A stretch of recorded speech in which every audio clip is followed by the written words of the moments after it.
The slap came before dessert. I should back up.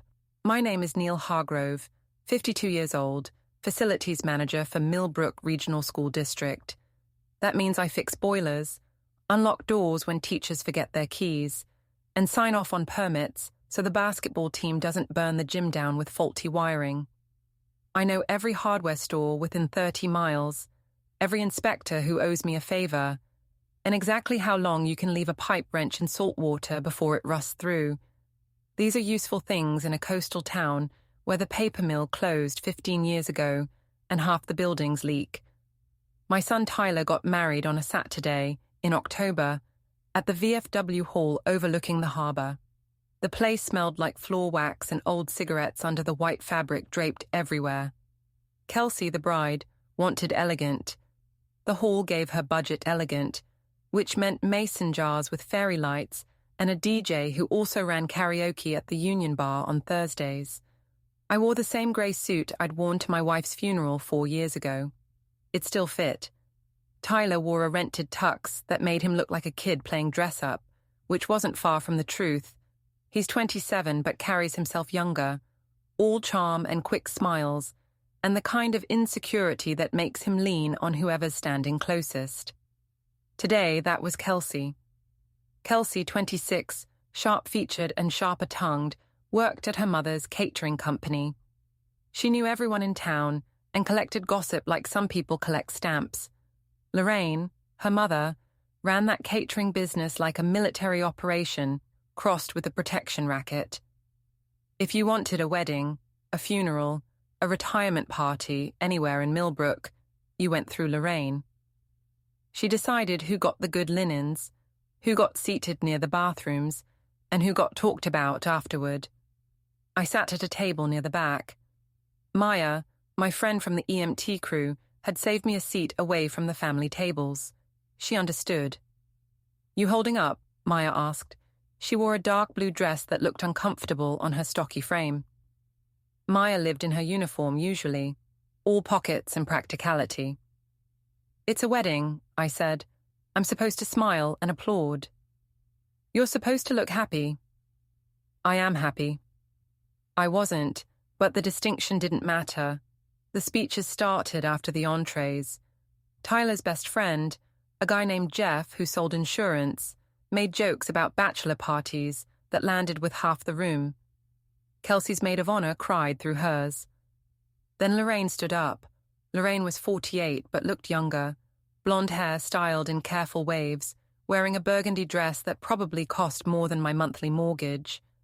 She smiled at the room like a queen surveying her kingdom. "I want to thank everyone for coming," Lorraine said, her voice carried without the microphone. "This day means everything to our families. Tyler, welcome to our family. We're so grateful to have you." She went on like that, warm and gracious and utterly in control. Then she handed the mic to Kelsey. "I also want to say something," Kelsey said. She had Tyler's hand in hers. Her smile was bright and hard. "Marriage is about trust, about building something new together, and sometimes that means letting go of the past." She looked directly at me. "Neal, Tyler's father, has been holding on to his old apartment, the one he lived in with Tyler's mother. I understand that's hard, but Tyler and I need that space now. We're starting fresh." She paused. The room went very quiet. "So I'm asking you, in front of everyone here, to give us the keys, as a wedding gift, as a symbol that you trust us to build our own life." 100 people stared at me. I stood up slowly. My chair scraped against the floor. In shop class, we had a rule about machinery. When something unexpected happens, you don't react fast. Fast gets you hurt. You stop, you think, you make the safe choice. "No," I said. Kelsey blinked. "Excuse me." I said, "No, that's my apartment. I'm living in it." Tyler said, "You barely use it. You're practically living at your workshop." "Doesn't matter, it's mine." "This is his wedding day," Kelsey said. Her voice rose. "You can't do this one thing for your son?" I just said no. She stepped down from the small stage area, still holding the microphone. Her heels clicked on the floor. Tyler followed her, looking panicked. "Dad," Tyler said, "come on, don't make this difficult."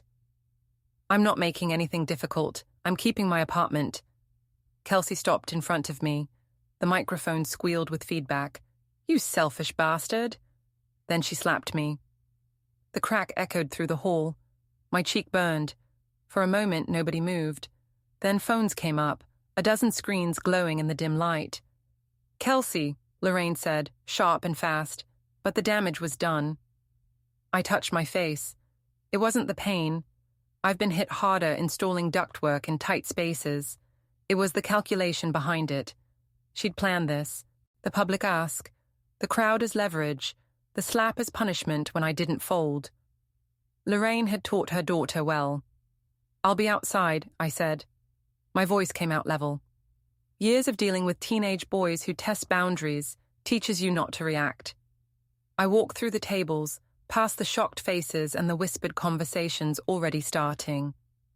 Maya started to stand, but I shook my head. I needed air. The parking lot was cold. October in northern New England means the harbor wind cuts through everything. I leaned against my truck, a 15-year-old Ford Ranger that ran on spite and regular oil changes, and pulled out my phone. I scrolled through my contacts. Most of the names were work people or old numbers I never deleted. Then I found it, a number from 3 years ago, written on the back of a receipt I'd photographed and saved. I'd been doing maintenance at Lorraine's commercial kitchen, fixing a walk-in cooler that kept tripping the breaker, when I'd seen mail on her desk. One envelope had a return address I recognized, Firefighter Paramedic Station, next county over. The name was Evan Cross. I'd asked Lorraine about it casually. She'd frozen for just a second, then laughed it off. "Old friend," she'd said, but I'd seen her shove the envelope into a drawer and lock it. Later, when I was cleaning up, I'd noticed a photo wedged behind a filing cabinet. A younger Lorraine, maybe 20, with a dark-haired man holding a baby. The man had the same strong jawline as Kelsey. I'd taken a picture of the envelope before I left. Not because I needed it then, just because I keep receipts. You never know when information might matter. I dialed the number. It rang 4 times. "Cross," a voice said. Deep, careful. "Evan Cross? You don't know me. My name's Neal Hargrove. I'm calling about your daughter's wedding." Silence. Then, "My daughter? Who is this?" "I'm the groom's father, and I just got slapped in front of 100 people for not handing over my apartment keys. I figure Lorraine's been controlling this family long enough. You want to meet your daughter, you should come to the VFW Hall on Harbor Street, now." "I can't just show up at a wedding." "Sure you can. You're her father. And trust me, the dramatic part already happened. This is just the encore." I gave him the address and hung up. 20 minutes later, a silver pickup pulled into the lot. A man got out, tall and broad-shouldered, wearing a dress uniform. Dark blue with medals and patches. Firefighter paramedic. He looked exactly like the man in that old photo, just older, grayer at the temples. "Neal," he said. "Evan, thanks for coming. I don't understand what's happening." "You will. Come on." We walked back into the hall together. The cake was being cut. Kelsey and Tyler posed with the knife while cameras flashed. Lorraine stood beside them, directing the photographer. Then Lorraine saw Evan. Her face went white. She gripped Kelsey's shoulder. Evan walked toward them slowly. The room noticed. Conversation stopped. Someone near the door whispered, "Is that Evan Cross? The Evan Cross?" I'd forgotten. In the next county, Evan was something of a local hero. 2 years ago, he'd pulled 3 people from a burning apartment building, went back in for a 4th, and spent 6 weeks in the hospital recovering from smoke inhalation. The story had been in all the papers. Decorated firefighter, 8 years sober, volunteer coordinator for addiction recovery programs. Kelsey stared at him. "Who?" "Kelsey," Evan said. His voice shook. "I'm your father."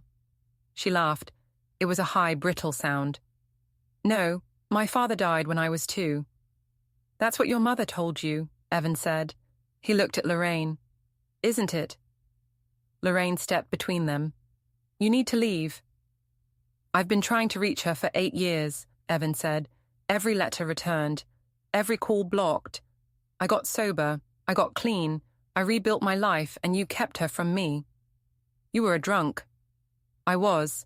I'm not anymore. He held up his hands, showing them to Kelsey. I've been sober 8 years. I'm a paramedic. I help people.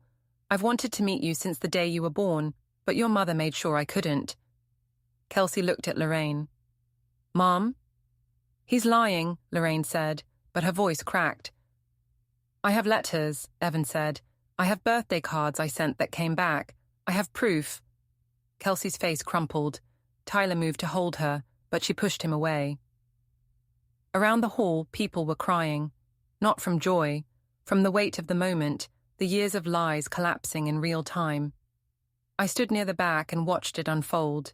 It wasn't revenge yet, just the fuse being lit. Tyler found me by the exit. His face was red, eyes wet. You did this. I made a phone call, I said. You ruined her wedding day. She slapped me first. You'll pay for this. He was shaking, his voice raw. You think this is over? It's not. It's not. He stormed back inside. I got into my truck and drove home. My apartment was a second-floor walk-up near the old mill. 1 bedroom, kitchen with a window that overlooked the rail yard, bathroom where the shower groaned when you turned it on.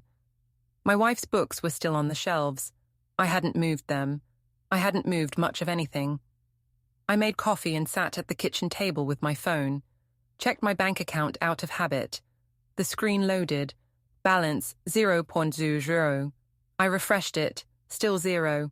I pulled up the transaction history. 1 transfer, initiated online, 4 hours ago. $18,340 moved to an account ending in 7829. Tyler's account. I'd given him temporary access 6 months ago when I'd had surgery and needed someone to pay my bills if I was under too long. He was supposed to have removed himself after. I called the bank's emergency line. Got a recorded message. Waited. Finally, a representative. Mr. Hargrove. Yes, the transfer was authorized from your login. I'm sorry, but if it was done with your credentials, we can't reverse it without proof of fraud. My son took it. Did you give him access? Temporarily, 6 months ago. Then technically it's not theft. You'd need to pursue it civilly. I hung up. I sat there in the dark apartment, the radiator ticking as it cooled, and I thought about Tyler's face when he'd threatened me, about Kelsey's slap, about Lorraine's control over this whole town, every event, every narrative. I opened my laptop and checked Tyler's social media. He'd posted a photo from the airport. Him, Kelsey, and Lorraine, all smiling, boarding a flight to Miami. The caption read, "Starting our honeymoon right." With my money. I closed the laptop. In shop class, when a machine breaks, you don't yell at it. You diagnose the problem.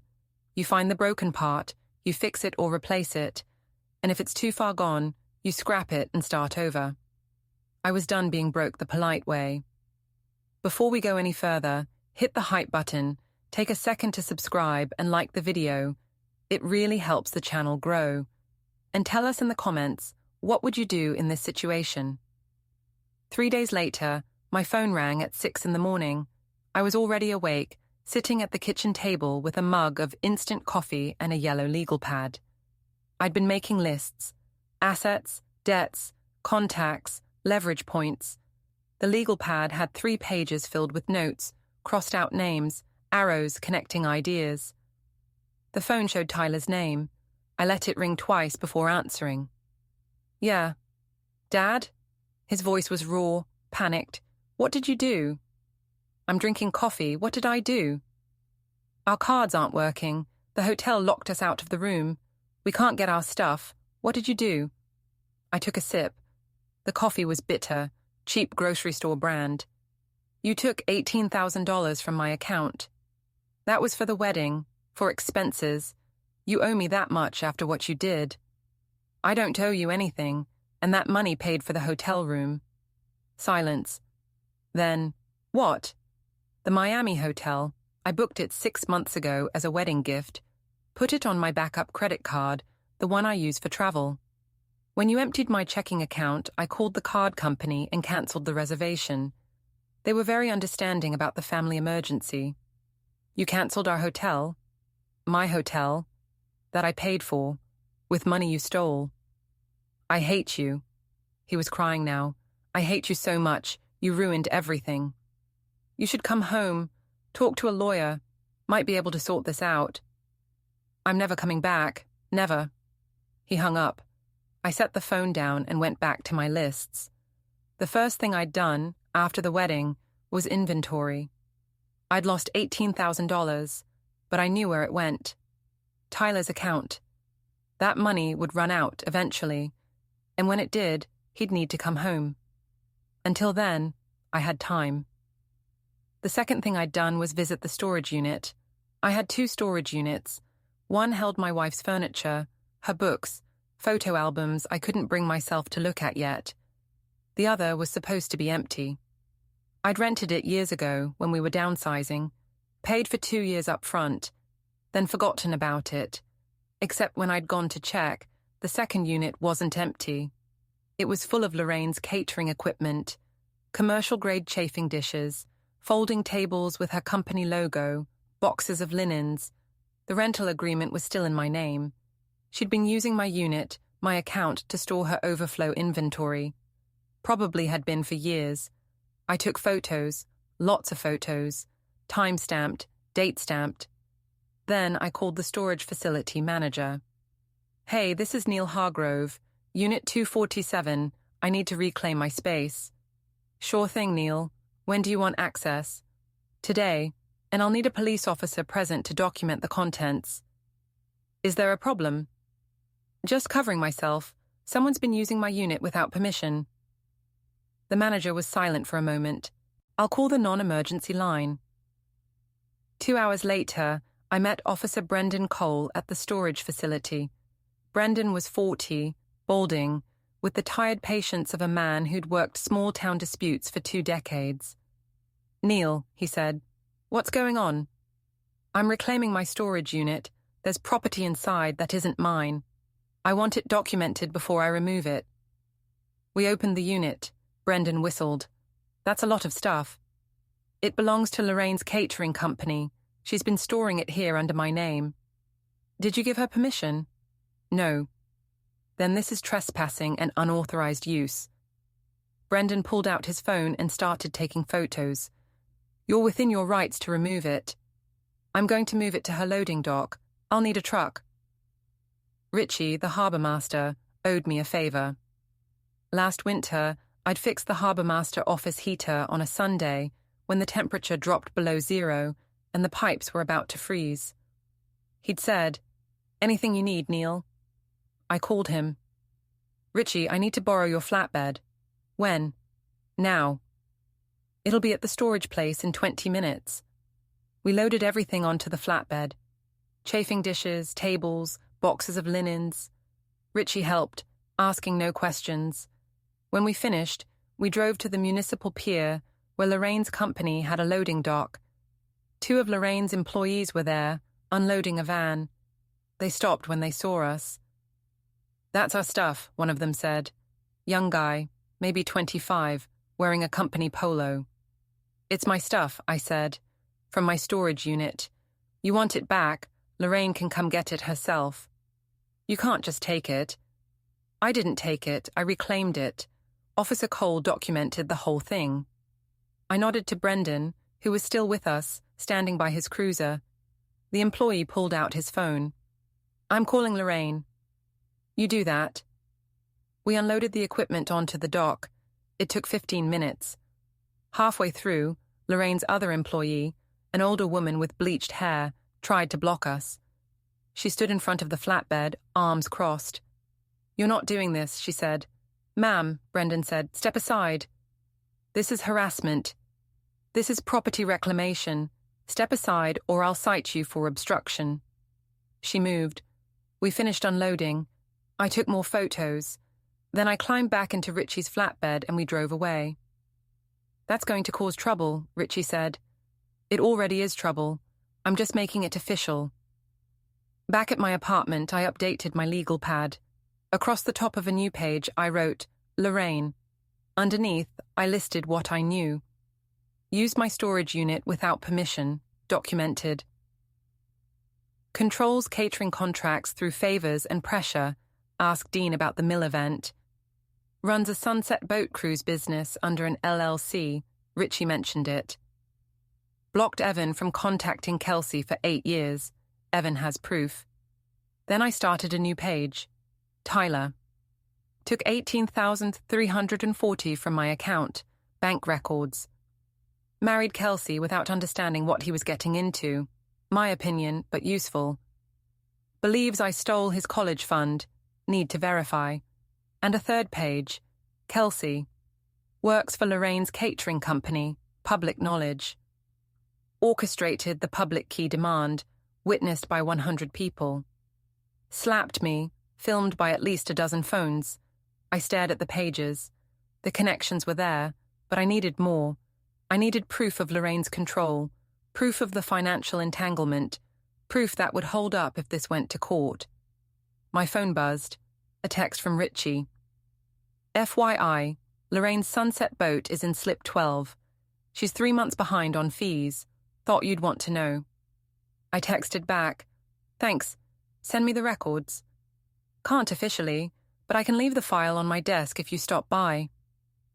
I grabbed my jacket. The harbour master's office was a small wooden building at the end of the main pier, salt-stained and weather-beaten.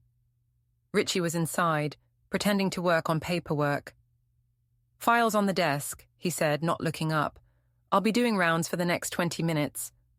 I opened the folder. Inside were slip rental agreements, payment histories, and a stack of delinquency notices.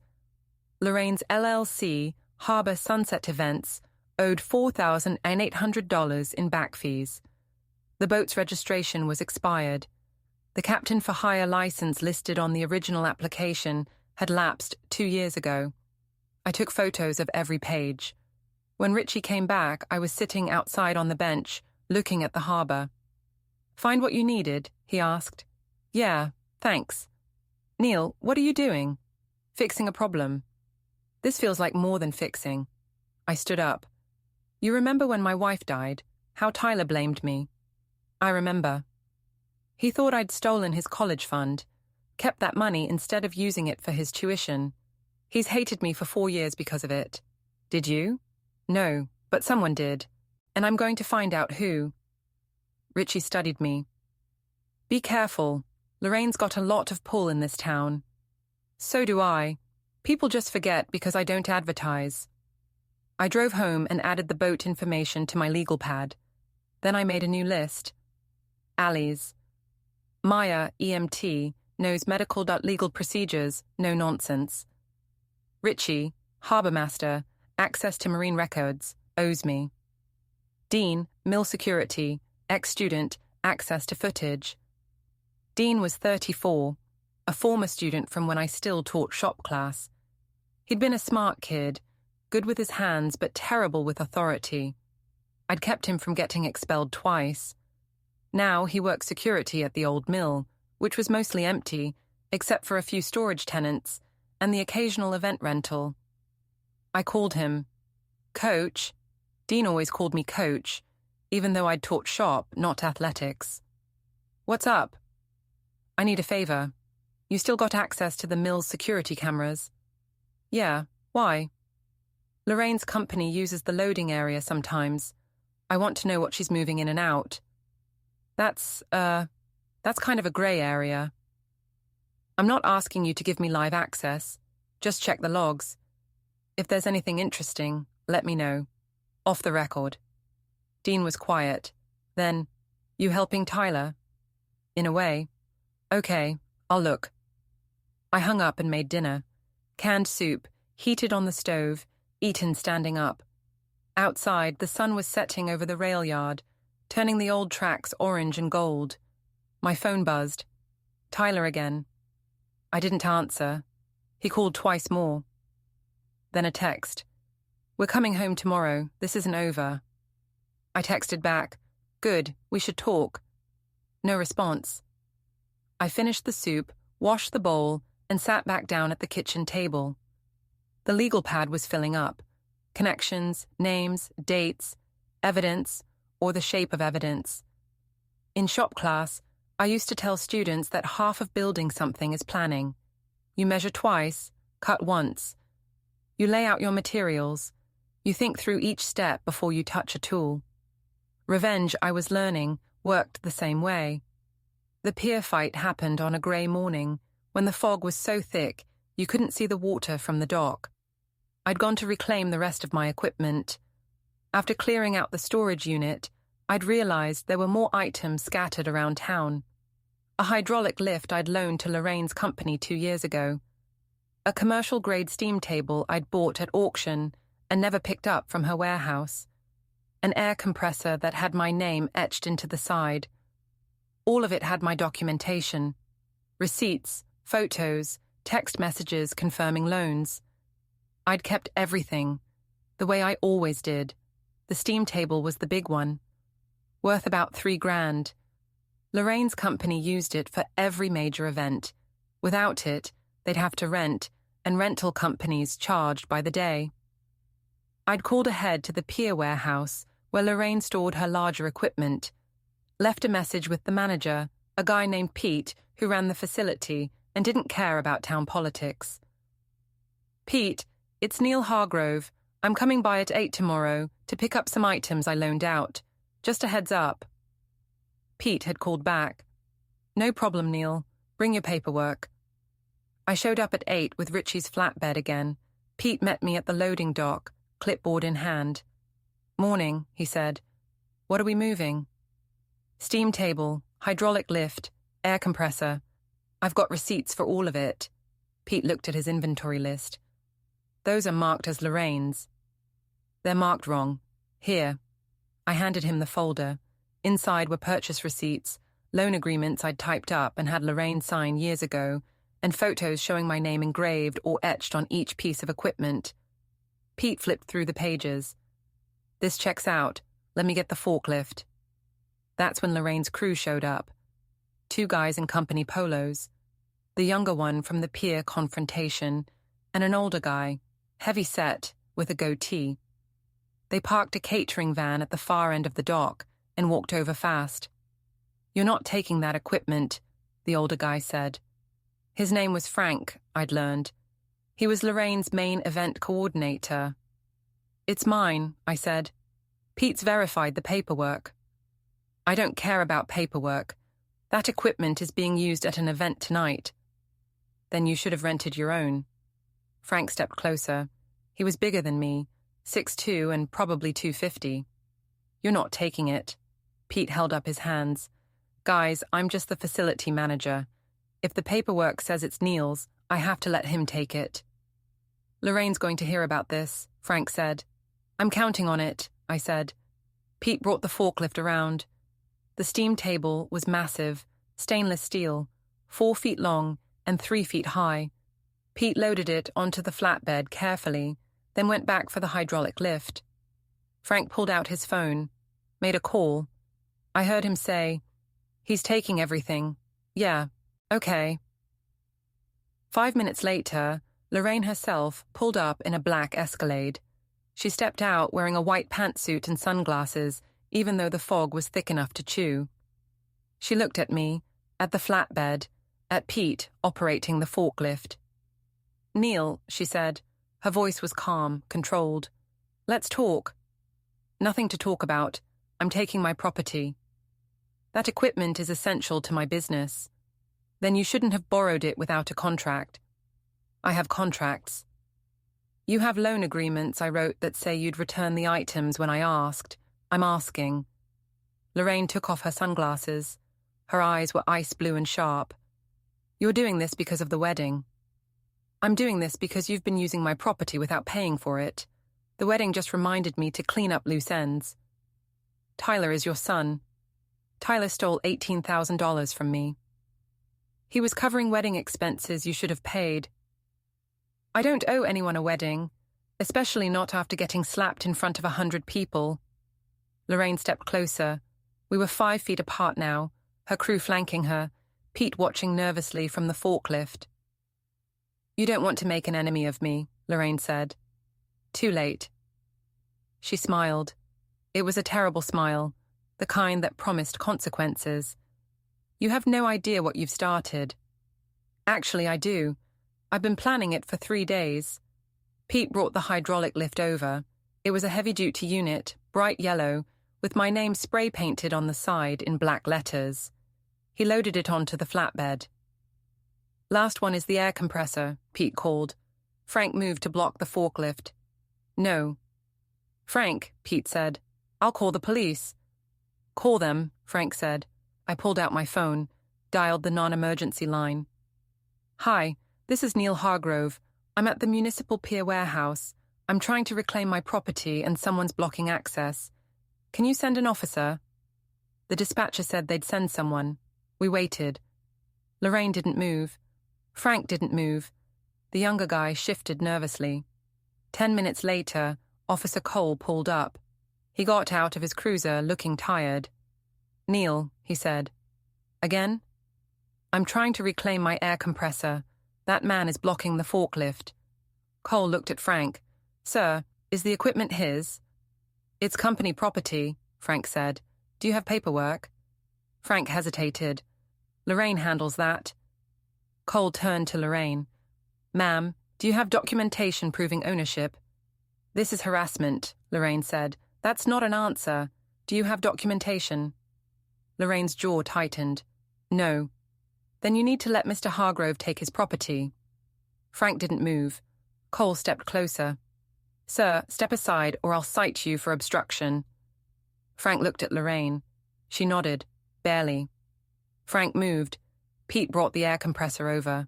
It was a big industrial unit, red and silver, with my initials stamped into the metal plate on the side. He loaded it onto the flatbed. That's everything, Pete said. I climbed into the cab, started the engine. Lorraine was still standing there, watching me. You'll regret this, she called. I leaned out the window. Probably, but you'll regret it more. I drove away. Richie helped me unload everything at a rental unit I'd leased that morning. A small industrial space near the old mill. Nothing fancy, but it had a garage door and a lock I controlled. You're really doing this, Richie said. Yeah. What's the end game? They fold or they fight. Either way, I win. How do you figure? If they fold, I get my money back and they leave me alone. If they fight, I keep taking things until there's nothing left to take. Richie shook his head. Lorraine's got friends. She could make your life hell. She already did. At my son's wedding, in front of everyone I know. This is just evening the score. We locked up the unit. Richie drove me back to my truck, still parked at the pier. Thanks for the help, I said. Neal, be smart. I am. That's the problem. That afternoon, Dean called.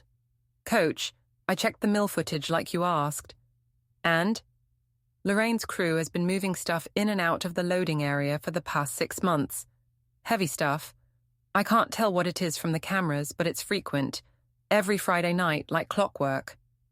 Can you pull the footage? I can burn it to a thumb drive. But if anyone finds out I gave it to you, they won't. I'll pick it up tonight. I met Dean at the mill after dark. He handed me the thumb drive in a plain envelope. What are you going to do with this? He asked. Depends what's on it. I went home and plugged the drive into my laptop. The footage showed exactly what Dean had described. Lorraine's crew, loading and unloading equipment. But the interesting part was what they were loading. County property. I recognized the folding chairs. They had the municipal seal on the back. Same with some of the tables and the portable heaters. Lorraine had been borrowing equipment from county events and never returning it. That was theft. Real theft. The kind that involved government property and could result in charges. I copied the footage to my own drive and added it to my evidence folder. My phone buzzed, a text from an unknown number. "You're making a mistake. Walk away." I didn't respond. 5 minutes later, another text. "Last warning." I turned off my phone and made a fresh pot of coffee. Outside, the fog had rolled back in, thick and grey. The streetlights glowed like dim moons. I sat at the kitchen table with my legal pad and wrote out the next steps. File small claims for the $18,140s Tyler took, limits, but it starts a record. Compile evidence of Lorraine's county property theft, send to municipal office anonymously. Check on Evan and Kelsey, wildcard, but useful if Lorraine escalates. Lock down my own assets, change passwords, move money to a new account Tyler can't access. Then I wrote one more note. Find out what happened to Tyler's college fund. That was the piece I didn't have yet. Tyler had blamed me for 4 years. He believed I'd taken the money, used it for something else. But I hadn't. I'd set up the fund when he was 10, deposited money every month, never touched it. When he turned 18 and went to enroll, the fund was gone. I'd assumed it was a bank error or a clerical mistake. But now, looking at the pattern, looking at Lorraine's control over every financial corner of this town, I wondered. I opened my laptop and started searching through old emails. It took an hour, but I found it. The college fund had been managed through a local financial advisor, a guy named Bill Hendricks. Bill had retired 5 years ago, moved to Florida. But before he left, he'd handed his client list over to his assistant. The assistant's name was Lorraine. I stared at the screen. She'd been the custodian of Tyler's college fund. She'd had access. And when the money vanished, she'd never said a word. I picked up my phone and called Richie. "I need another favor," I said. "What now?" "I need to find Bill Hendricks, the old financial advisor. He's in Florida." "Why?" "Because I think Lorraine stole my son's college fund, and I need proof." The county building was a squat brick structure with a handicap ramp and a flagpole. I walked in at 8:30 on a Wednesday morning, carrying a folder and a thumb drive. The clerk's office was on the second floor. A woman named Deb ran it. She'd been there 30 years, knew every form by heart, and didn't tolerate nonsense. "Morning, Deb," I said. "Neal." She looked up from her computer. "What brings you in?" "I need to file some claims." "What kind of claims?" "Small claims court. Also, I need to report theft of county property." Deb raised an eyebrow. "That's a morning. Come on back." She led me to a small desk in the corner. I sat down and pulled out the paperwork I'd prepared. The small claims form was straightforward. I listed Tyler as the defendant, the amount as $18,240, and the cause as unauthorized bank transfer. Deb reviewed it. "You're suing your son. He took my money without permission. Does he know you're doing this?" "He will when he gets served." Deb stamped the form. "Filing fee is $75. I paid in cash. Then I handed her the thumb drive. "This is footage from the mill. It shows Lorraine's catering company borrowing county equipment and not returning it. Chairs, tables, heaters, all marked with the municipal seal." Deb plugged the drive into her computer. Watched a few minutes of footage. Her expression hardened. "How long has this been going on?" "At least 6 months, according to the timestamps." "This is theft." "I know. I'll need to pass this to the county administrator. They'll decide whether to press charges." "That's fine. I just want it on record." Deb ejected the drive and handed it back to me. "Neal, are you okay?" "I'm fine. This feels like more than a family dispute." "It is, but it's also a family dispute." I left the county building and drove to the Union Hall. My next move involved calling in a different kind of favor. The Union Hall was a low building with a gravel parking lot and a hand-painted sign. Inside, the walls were covered with photos of past strikes, contract signings, and retirement parties. The hall smelled like coffee and old wood. I found Gus Tanner in his office. Gus was 68, president of the local union, and had been negotiating contracts since before I was born. He knew everyone and everything that happened in Millbrook. "Neal Hargrove," Gus said, "haven't seen you in a while. I need your help." "With what?" "Lorraine's catering company. She's got contracts with half the businesses in town. I need some of those contracts cancelled." Gus leaned back in his chair. "Why would I do that?" "Because she's been violating safety codes. I've got photos, health department violations, fire code violations, electrical issues, all documented." I pulled out my phone and showed him the pictures. I'd taken them over the past 6 months, whenever I'd been called to fix something at an event Lorraine was running. Overloaded extension cords, blocked fire exits, food stored at unsafe temperatures. Gus studied the photos. "These are serious." "I know, and if the union pushes on safety grounds, businesses will have to cancel. Liability risk." "You're asking me to blacklist Lorraine." "I'm asking you to enforce safety standards." Gus was quiet for a long time. Then he said, "She catered my daughter's wedding last year. Did a good job." "I'm not saying she's bad at her job. I'm saying she cuts corners, and people need to know." "What's this really about?" I told him. The wedding, the slap, the stolen money, the pattern of control. Gus listened without interrupting. When I finished, he said, "That's rough, Neal, but going after someone's business, that's a big step." "She went after my family first." Gus sighed. He pulled out a notebook, wrote something down, then tore off the page and handed it to me. "This is the name of the safety inspector for the county. Give him these photos. If he agrees there are violations, the union will back him up. But I'm not starting this fight. You are." "Fair enough." I left the union hall and called the inspector. His name was Tom Briggs. I'd met him a few times on school district projects. "Tom, it's Neal Hargrove. I've got some safety concerns about a local catering company. Can we meet?" "When?" "Today." We met at a diner near the harbour. I showed him the photos. Tom went through them methodically, making notes. "These are code violations," he said. "Clear violations. Why didn't you report them when you took the pictures?" I was trying to be neighbourly. "But that's over now." Tom closed his notebook. "I'll open an investigation. If the violations are confirmed, the company will have to fix them or face fines. Repeat offences could mean losing their licence." "How long will it take?" "A few weeks. Maybe longer."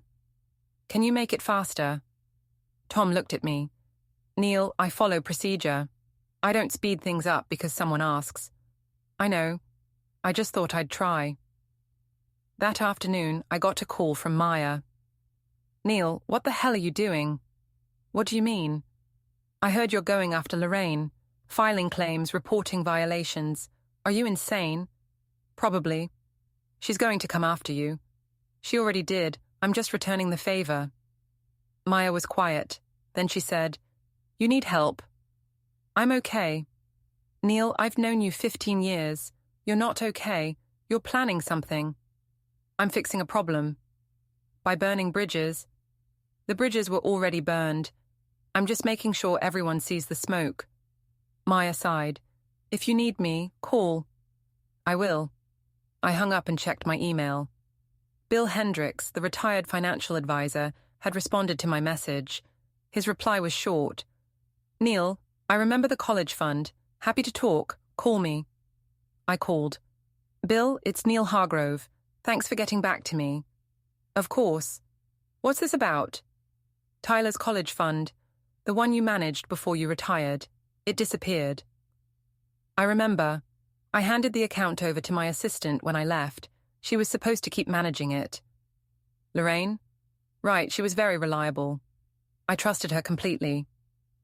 "Did you ever check on the account after you left?" "No. I retired. I assumed everything was fine." "It wasn't. The money was gone by the time Tyler turned 18. Bill was silent. Then, "Are you saying Lorraine took it?" "I'm saying it disappeared while she was managing it." That would be embezzlement. Do you have any records? Anything from when you transferred the account? I might. I kept digital copies of everything. Give me a day to look. Thanks, Bill. I hung up and added another note to my legal pad. Wait for Bill's records. That night, I was walking to my truck in the county building parking garage when I heard footsteps behind me. I turned. Lorraine and Kelsey were walking toward me, fast. Lorraine's face was tight with anger. Kelsey looked panicked. You filed a claim against Tyler, Lorraine said. Yeah. You're suing your own son. He stole from me. He didn't steal anything. That money was for the wedding.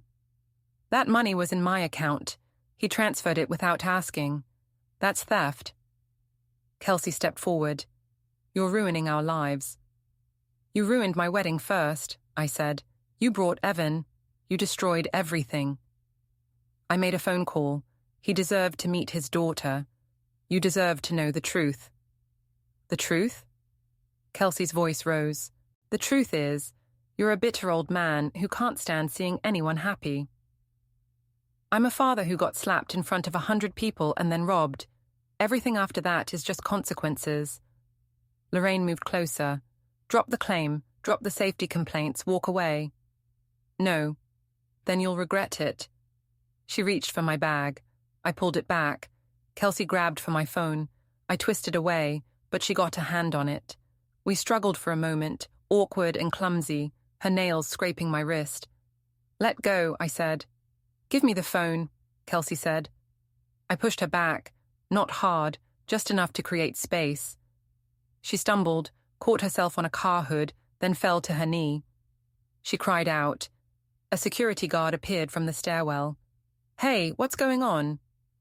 He attacked my daughter, Lorraine said. That's not what happened, I said. She tried to grab my phone. Ma'am, do you need medical attention? The guard asked. I'm fine, Kelsey said. I'm fine. Sir, I think you should leave, the guard said to me. I was leaving. I walked to my truck. My hands were shaking, not from fear, from adrenaline, from the realization that this was escalating faster than I'd expected. I climbed into the truck and checked my bag. Everything was still there. My phone, my folder, the thumb drive. A text came through from an unknown number. We have proof you attacked Kelsey. Drop the claim or we go to the police. I texted back. There are cameras in the garage. Good luck. No response. I drove home, parked in the alley behind my building, and sat in the dark for a long time. Outside, the wind rattled the chain-link fence. The air smelled like salt water and rust. My phone buzzed. A text from Evan. I found more letters and a paternity test for Kelsey's sister. Call me. I called. What kind of letters? I asked. Letters from Lorraine to me. Threatening letters. She told me if I ever tried to contact Kelsey, she'd accuse me of harassment. She'd ruin me. And there's a paternity test in here. It's for Kelsey's younger sister, Mara. Turns out Lorraine lied about Mara's father, too. Different guy, same pattern. Can you send me copies? Yeah, but Neal, what are you planning? I'm just collecting evidence. For what? For whatever comes next. I hung up and opened my laptop. Bill Hendricks had sent an email with attachments. Financial records from Tyler's college fund. I opened them and started reading. The fund had been set up with $25,000 initially. I'd contributed $300 a month for 8 years. By the time Tyler turned 18, it should have been worth around $60,000. But the record showed a series of withdrawals, starting 2 years before Tyler turned 18. Small amounts at first, $500 here, $1,000 there. Then larger amounts, $5,000, $10,000. The withdrawals were labeled as administrative fees and account maintenance. The custodian's signature on each withdrawal was Lorraine's. I saved the records and added them to my evidence folder. Then I wrote a new note on my legal pad. Confront Tyler with the truth. I found Tyler on the beach. It was late afternoon, the kind of grey light that makes everything look washed out. Tyler was sitting on a rock near the tide line, staring at the water. He'd come back from Miami 2 days ago. I'd heard from Maya that he and Kelsey were staying at Lorraine's house, sleeping in the guest room, barely speaking. I walked across the sand. Tyler saw me coming and stood up. "Go away," he said. "We need to talk." "I don't want to talk to you." "Tyler, I know about the college fund." He froze. "What?" "Your college fund, the one you think I stole. I know what happened to it." "You spent it, on yourself." "I didn't. Lorraine did." Tyler stared at me. "That's a lie." "It's not." I pulled out my phone and showed him the financial records. "These are from Bill Hendricks. He managed the fund before he retired. When he left, he handed it over to Lorraine. She was the custodian, and she drained it over 2 years. Tyler took the phone.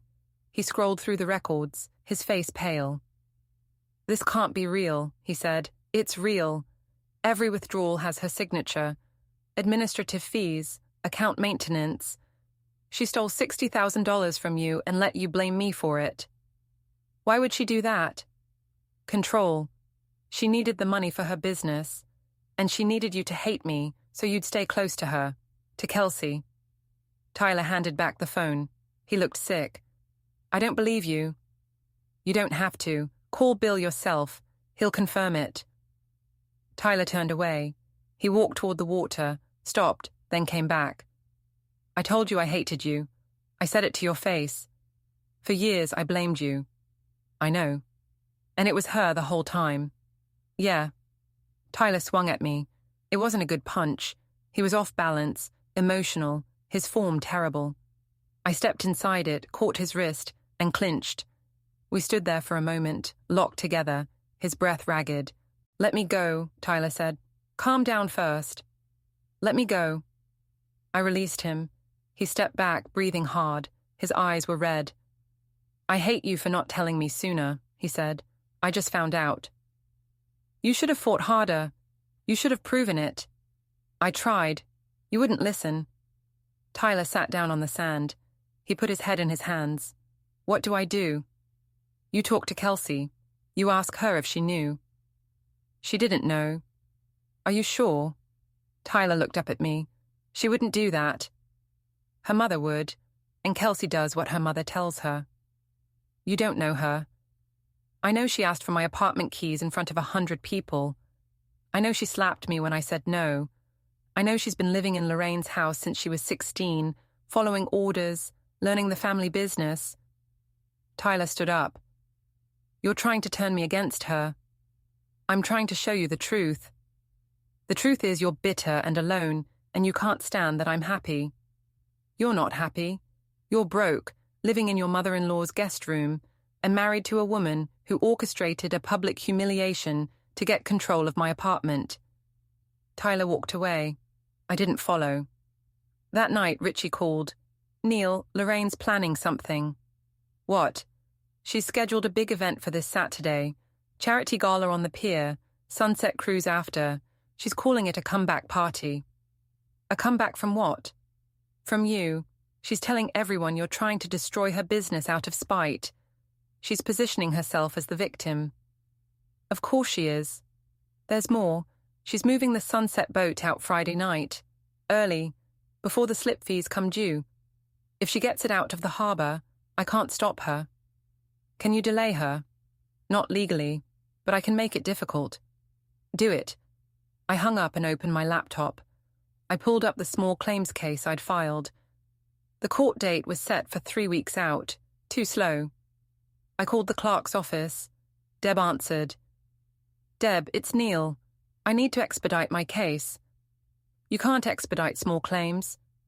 "What if there's a risk the defendant will leave the area?" "Do you have proof?" "I have plane tickets from Miami and a pattern of behavior.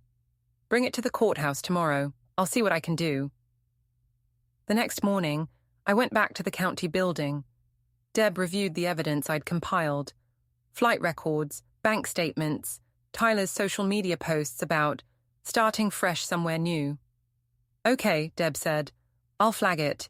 But Neal, even expedited, this will take a week." "That's fine." I left the courthouse and drove to the municipal pier. The Sunset boat was docked in Slip 12, a 30-foot cabin cruiser with peeling paint and a faded name on the hull. Harbor Sunset. Richie was in his office, drinking coffee and looking at tide charts. "Morning," I said. "You here to cause trouble?" "Just looking." "The boat's paid up through tomorrow. After that, it's delinquent. If she tries to move it, I can block her." "How?" "Safety chain across the pier. Standard procedure for delinquent slips. Prevents boats from leaving until fees are settled." "When does the chain go up?" "Friday at dawn." I nodded. "Thanks." "Neal, what's the endgame here?" "I'm backing her into a corner. When she's desperate, people make mistakes." "And then what?" "Then I take everything." That afternoon, Dean called again. "Coach, I've got more footage." "What kind?" "Lorraine's crew. They were here last night, moving stuff out of the loading area. Big stuff. Looked like they were clearing out before an inspection or something." "Can you pull the footage?" "Already done. I'll drop it off tonight." Dean met me at a diner near the mill. He handed me another thumb drive. "This is everything from the past week," he said. "Whatever you're doing, be careful. Lorraine's got people watching." "Watching who?" "You. I heard her talking to Frank about keeping tabs on you. They know you're building a case." "Good. Let them watch." I went home and reviewed the footage. Dean was right. Lorraine's crew had been moving equipment out of the mill. Tables, chairs, heaters, the same county property they'd been borrowing. But this time, they weren't just moving it. They were loading it onto a truck with an out-of-state plate. That was felony theft. I copied the footage and sent it to Tom Briggs, the safety inspector. Then I sent a copy to the county administrator. Then I sent a copy to Officer Cole. My phone rang almost immediately. Officer Cole. "Neal, what is this?" "Footage of Lorraine's crew stealing county property." "This is serious." "I know. I'll need to open an investigation." "Do it." Cole hung up. 5 minutes later, Tom Briggs called. "Neal, this footage shows clear intent to conceal theft. I'm forwarding it to the county prosecutor." "Good. You realize this could result in criminal charges?" "That's not my call. I'm just reporting what I saw." I hung up and sat at the kitchen table. The evidence folder was thick now. Bank records, financial statements, security footage, letters from Evan, witness statements. Everything documented, everything traceable.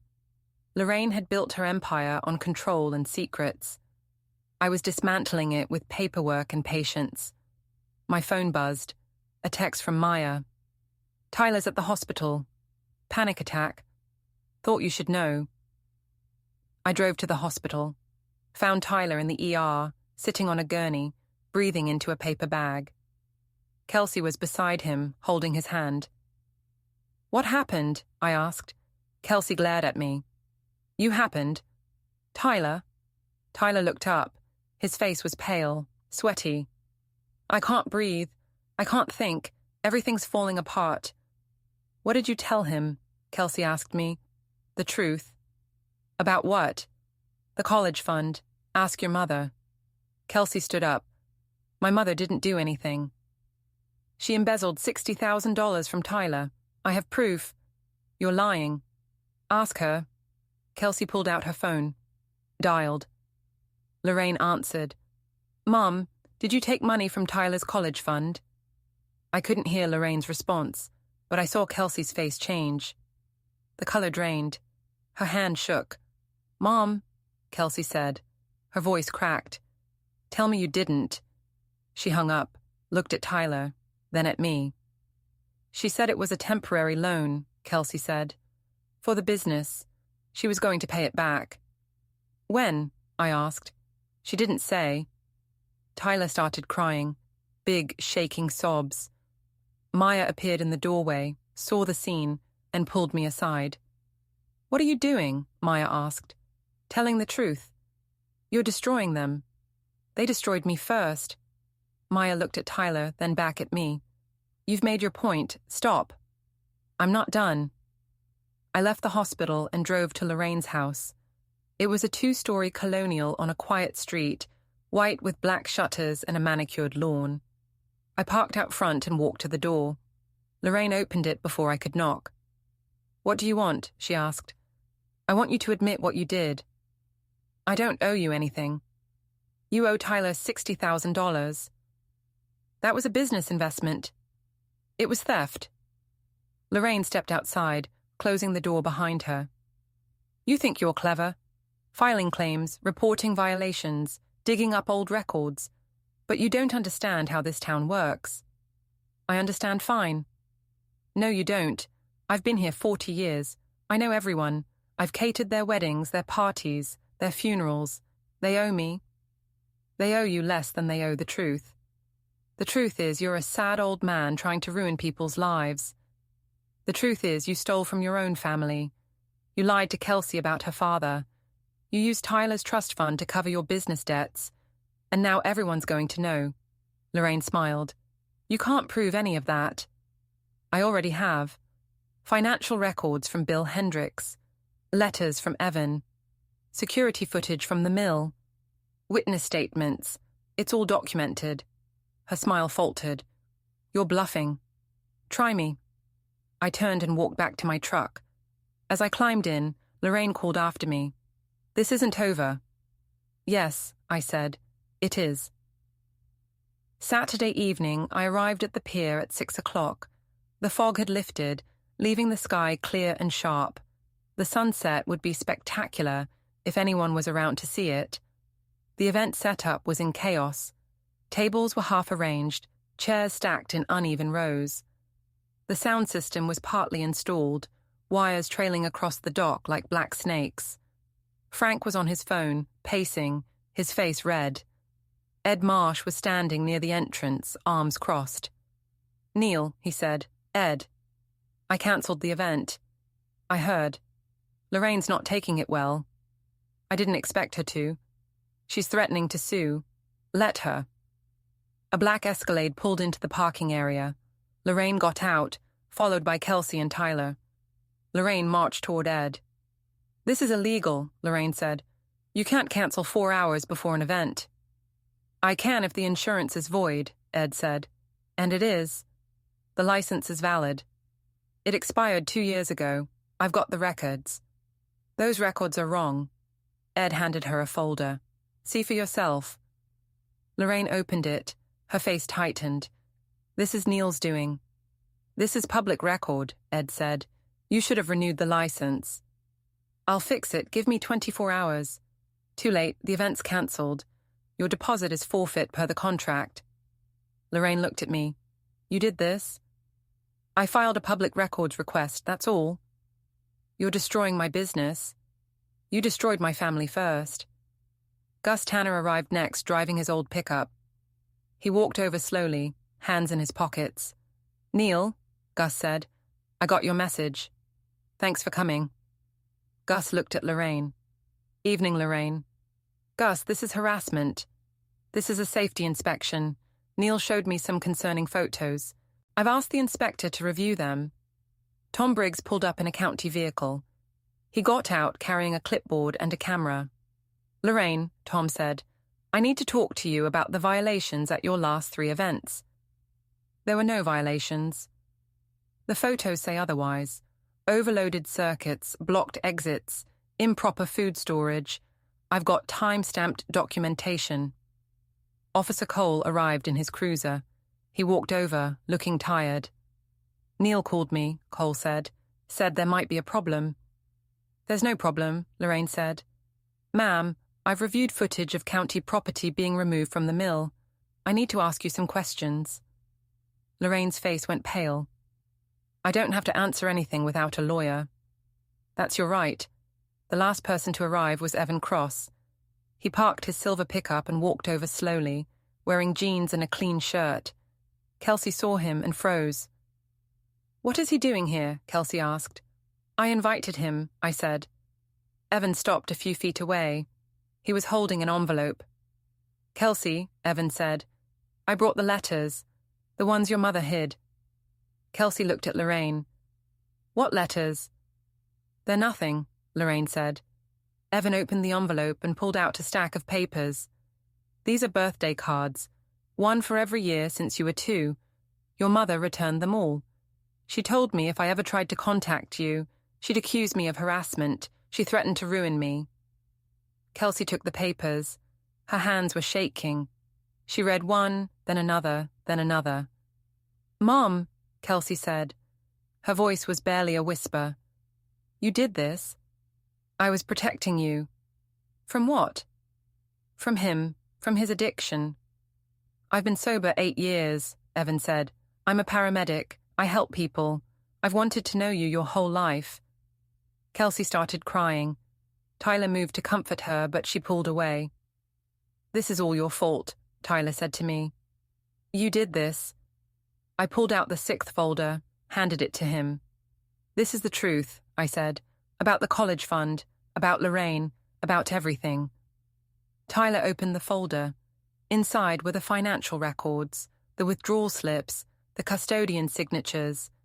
He read through them, his face going from anger to shock to something broken. "She stole from me," Tyler said. "Yes." "And you knew?" "I just found out. I've been gathering proof." Tyler looked at Lorraine. "You lied to me. For years you let me think it was Dad." "I was going to pay it back," Lorraine said. "When?" "When the business stabilized." "The business is never going to stabilize. You've been cutting corners, stealing equipment, lying to everyone. You built this whole thing on lies." Lorraine's phone rang. She answered, listened, then hung up. Her face was ashen. "The county prosecutor wants to meet Monday," she said, "about the theft charges." Around us, the pier was silent except for the water lapping against the pilings. The sun was setting, turning the sky orange and red. "You planned this," Lorraine said to me. "You brought everyone here." "I just gave them the information. They made their own decisions." "I'm ruined." "Yeah." Lorraine turned and walked to her Escalade. Kelsey followed, still holding the letters. Tyler stood there for a moment, looking at me. "I'm sorry," Tyler said. "For everything." "Me too." He walked away. Gus, Tom, and Officer Cole started talking among themselves, reviewing the evidence folders. Ed Marsh left. Evan stood alone, watching Kelsey drive away. I walked to the end of the pier and looked at the sunset boat. The chain was still across the dock, the padlock secure. Richie appeared beside me. "She's going to try to move it anyway," Richie said. "Tonight?" "I'd bet on it." "Then we wait." The call came at 11:30. I was sitting in my truck in the harbor parking lot, drinking cold coffee and watching the pier. Richie called from the harbor master's office. "She's here," Richie said. "Lorraine, Kelsey, and Tyler. They're trying to cut the chain." "I'm coming." I drove to the pier. Lorraine's Escalade was parked near the dock, headlights on. Lorraine and Frank were on the boat, working at the chain with bolt cutters. Tyler and Kelsey stood on the dock, watching. Richie was there with a flashlight. "That's destruction of harbor property," he called. "I'm calling the Coast Guard."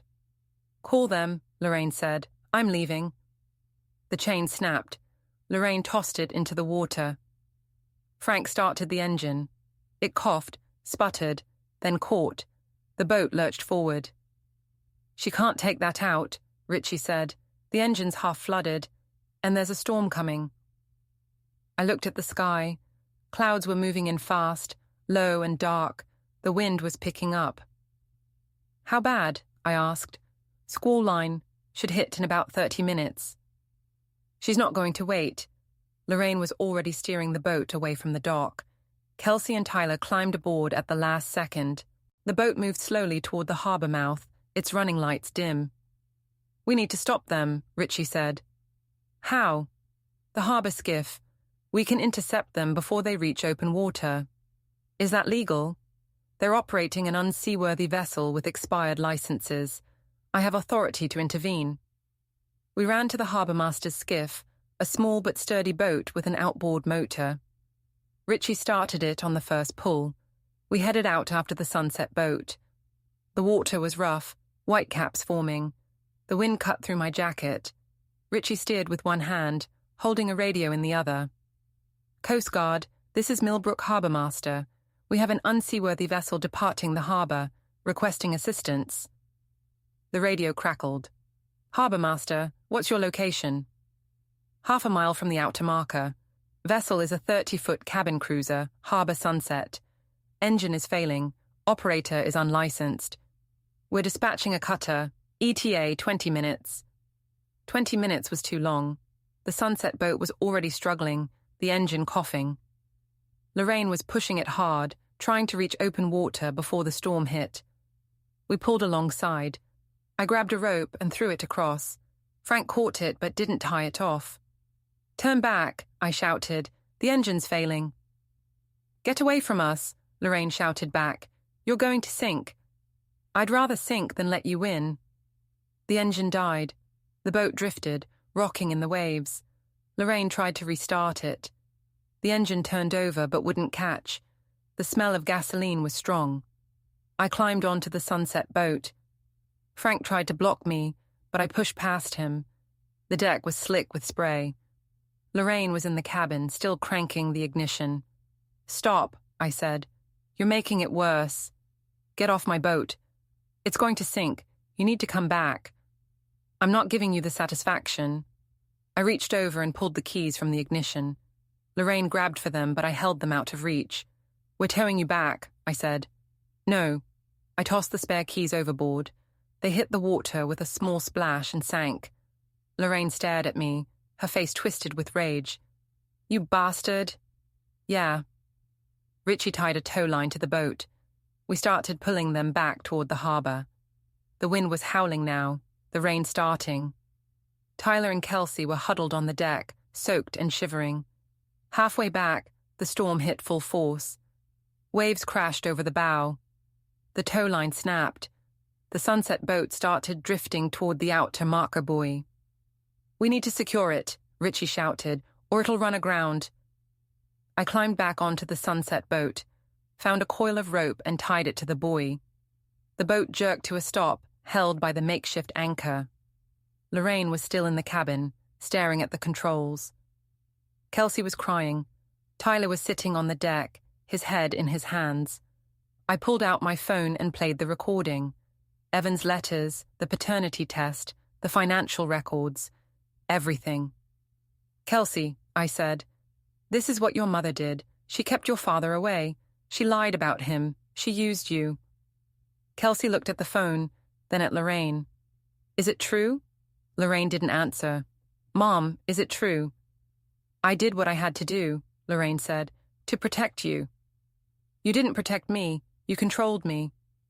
Kelsey stood up and walked to the other side of the deck. She called Evan. I could hear her voice over the wind, broken and raw. I'm sorry, Kelsey said. I'm sorry for everything. I turned to Tyler, handed him the folder with the financial records. This is proof, I said. She took your college fund, $60,000, and she let you hate me for it. Tyler read through the papers. His hands were shaking. He looked at Lorraine. You destroyed us, Tyler said. You destroyed everything. I was going to fix it, Lorraine said. You can't fix this. I pulled out the last document, the insurance cancellation and the harbour citation, handed it to Lorraine. Your business is done, I said. The insurance is void. The equipment is repossessed. The harbour fees are in collections. You have nothing left. Lorraine took the papers, read them. Then she crumpled them and threw them into the water. You think you've won, she said. I know I have. The Coast Guard cutter arrived, lights flashing. They pulled alongside and started securing the Sunset boat. An officer climbed aboard. Everyone okay? The officer asked. We're fine, Richie said. Boat's unseaworthy. Engines flooded. We're towing it in. They rigged a proper tow line and started pulling the boat back toward the harbour. On the dock, sirens wailed. Police cars, an ambulance, a fire truck, news cameras. The boat reached the dock. I climbed off first. Kelsey followed, then Tyler. Lorraine came last, flanked by officers. Ma'am, we need to ask you some questions, Officer Cole said. I'm not answering anything, Lorraine said. That's your right, but we have evidence of theft, embezzlement, and unsafe operation of a vessel. You'll need to come to the station. Lorraine looked at me. This is all because I didn't let you have your way. This is because you built an empire on lies. And I tore it down. Tyler walked over to me. He was soaking wet, shivering, his eyes red. Dad, he said, Neal, please. I looked at him, at Kelsey, at Lorraine being led to the police car, at the sunset boat, tilted and half flooded, tied to the dock. You did this to yourselves, I said. I walked the length of the deck, found the last line, holding the boat to the dock. The Coast Guard had secured it with a heavy tow hook, but there was a slip line still attached. I kicked it free. The boat drifted a few feet before the tow hook caught it, metaphorically cutting them loose. Tyler called after me. Dad, wait. I didn't stop. I walked past the police cars, past the ambulance, past the news cameras filming everything. Richie caught up with me at the parking lot. You okay? Richie asked. I'm fine. That was brutal. It had to be. What now? Now I go home, and they deal with the consequences. I climbed into my truck, started the engine. The rain hammered on the roof, loud and relentless. In the rearview mirror, I could see the pier, the lights, the chaos. I put the truck in gear and drove away. The last image I saw was Tyler standing in the rain, watching me go, his face a mask of loss and understanding. I'd spent 4 years being blamed for something I didn't do. 4 years carrying the weight of my son's hatred. 4 years watching Lorraine build her empire on lies and control. It took 3 weeks to tear it all down. Some people call that revenge. I call it setting the record straight. Either way, it was over.